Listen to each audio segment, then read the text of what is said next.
You already know. You see the owner's name on your phone and you don't want to take the call.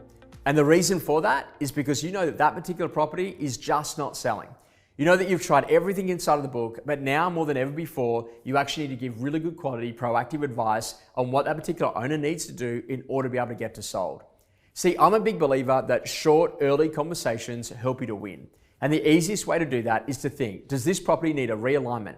Does it need a realignment in relation to the marketing, in relation to the sale method, in relation to the pricing?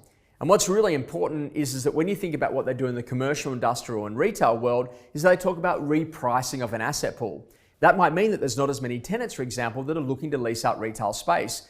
And so what that does, it changes retail rents, which then has a massive impact on the actual saleable value of those particular assets. Well, it's exactly the same inside of residential real estate, except for some reason we call it a price reduction. But why wouldn't we just call it a repricing of the asset?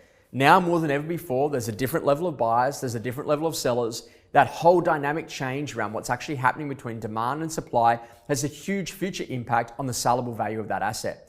Now, as an agent, it's really important to be talking about new properties to market since you've listed that property. Properties that have also been sold since that property has been on the market. Buyers that have been through that particular home that have gone on to buy other properties because this particular property made those other properties look like they were even better value. What is important is to be proactive.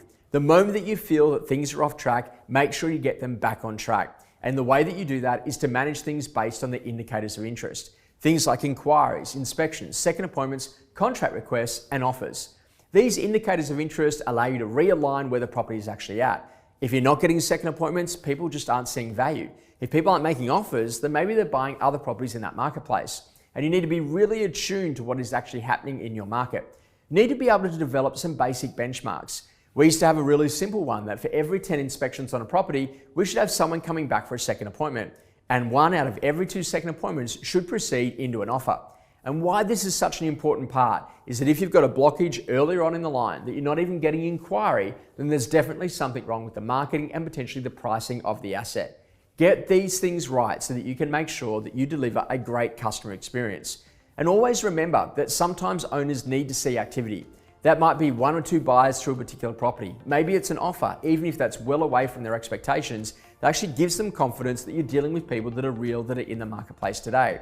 And if you do reprice the asset, make sure that you get a buy through in the following 24 hours. So they link a repricing of the asset is now moving to more buyer activity. You do these basic things, you get things back on track, and you'll reduce the stress and make your career so much more enjoyable. I really hope you enjoyed today's coaching tip, and we look forward to seeing you next week.